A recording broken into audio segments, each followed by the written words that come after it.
It's Friday, February 15th, 2019, and time for your Barbados Today morning news update. Thanks for joining us. I'm Carol Williams. We're running out of patience. The Barbados Union of Teachers has sounded that warning to the Ministry of Education, which it accuses of inaction over security at the Ellerton Primary School. Union President Sean Spencer met with teachers yesterday. The educators are concerned about security at the school after the unauthorized entry by 3 people, including a man suspected of being mentally unstable, on separate occasions. The school is without a secure perimeter fencing or security guards. The union says the ministry has yet to respond to a letter written since the start of the school term about the matter.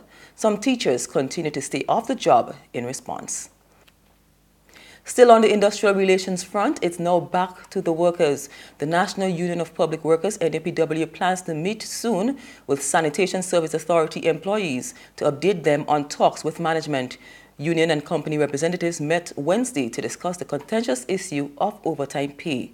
Acting NUPW General Secretary Delcia Burke is hopeful a meeting will be held in a week's time. We are going to meet with the workers within a week and put the two sides case together to the workers, and get back to sanitation in a week's time, sanitation management in a week's time with the position of the workers. We are cognizant of the fact that there is an IMF program in place and that there are certain measures that have to be put in place so that that plan can be effective. But we also are mindful that our workers must not always be bearing the brunt of that program. We put that to the sanitation. We would have made a slight move, and they would have made one as well. We are going to discuss it with the workers in the coming week and then get back to sanitation, and then we'll be able to give you what you promised. View it as an opportunity. That advice is coming from design technologist Mark Hill in light of the impending ban on single-use plastic and styrofoam products. He tells Barbados Today funding is available for innovative ideas.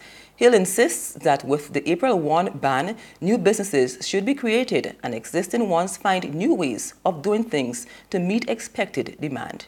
There's a massive opportunity when it comes to waste management, particularly because of this ban that is coming, right? This ban that's coming can open up doors to companies starting with bio-based packaging, bio-based food facilities like spoons, forks, straws, and stuff like that. So we can see a percentage of companies going in that direction. Also, those existing manufacturers can not just retool, but they can use other resins, other bio-based resins to produce their plastics.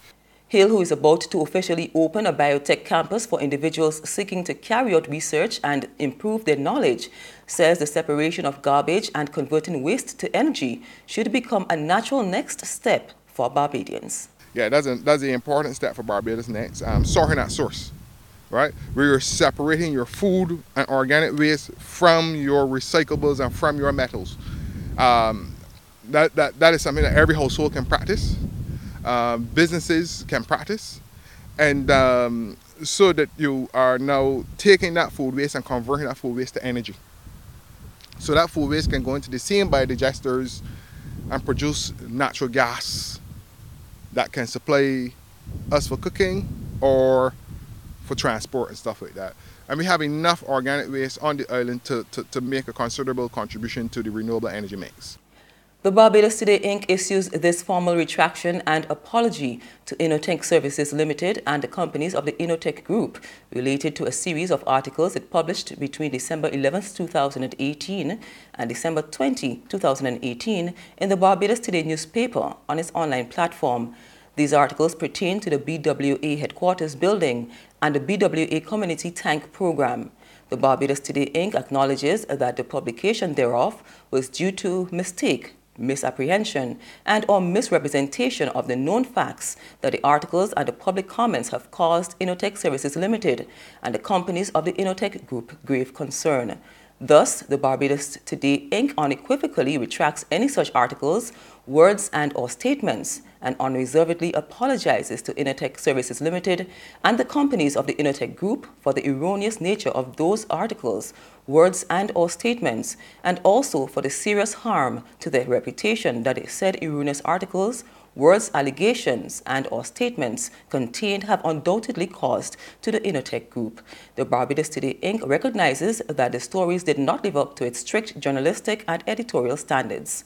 Links to the stories have been disabled. There's regional and international news after this short break.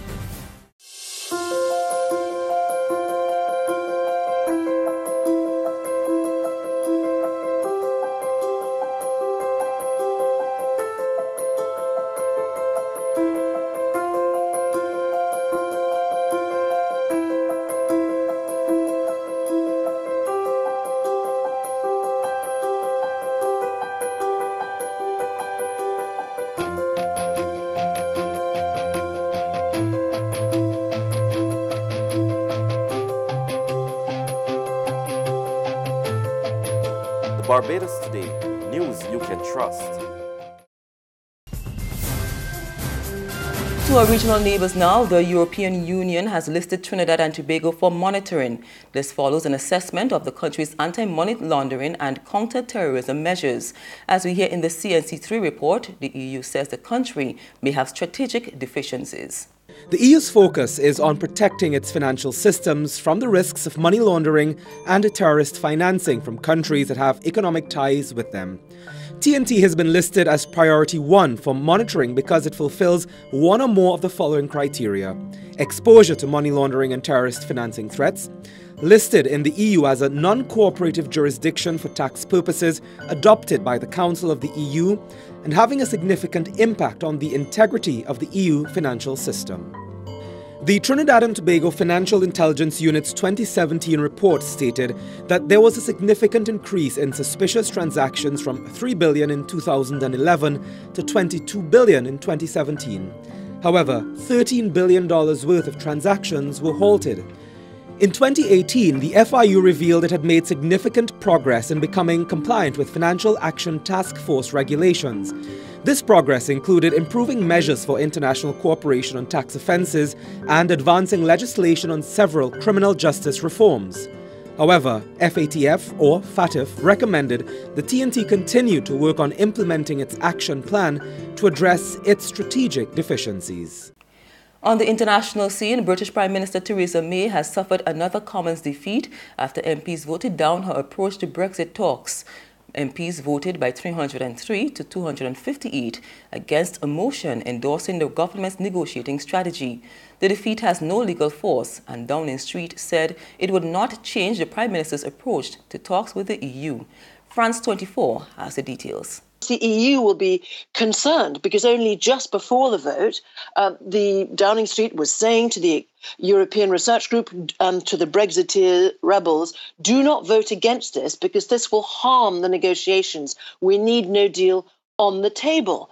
So clearly, those MPs didn't listen to that request, to that warning. And what we're all now looking at is probably the 27th of February, when we think that there will be lots of different amendments, including a suspension of Article 50, so a delay possibly that's requested by Parliament, and all about MPs really seizing back control. Much talked about, but now the next big date we think we're looking at is the 27th of February. And that's news, but for the very latest, visit our website at www.barbadostoday.bb.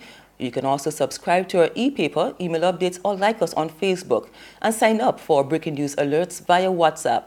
We're also on Izumi Media in bus terminals, as well as Screenplay and supermarkets and gas stations near you.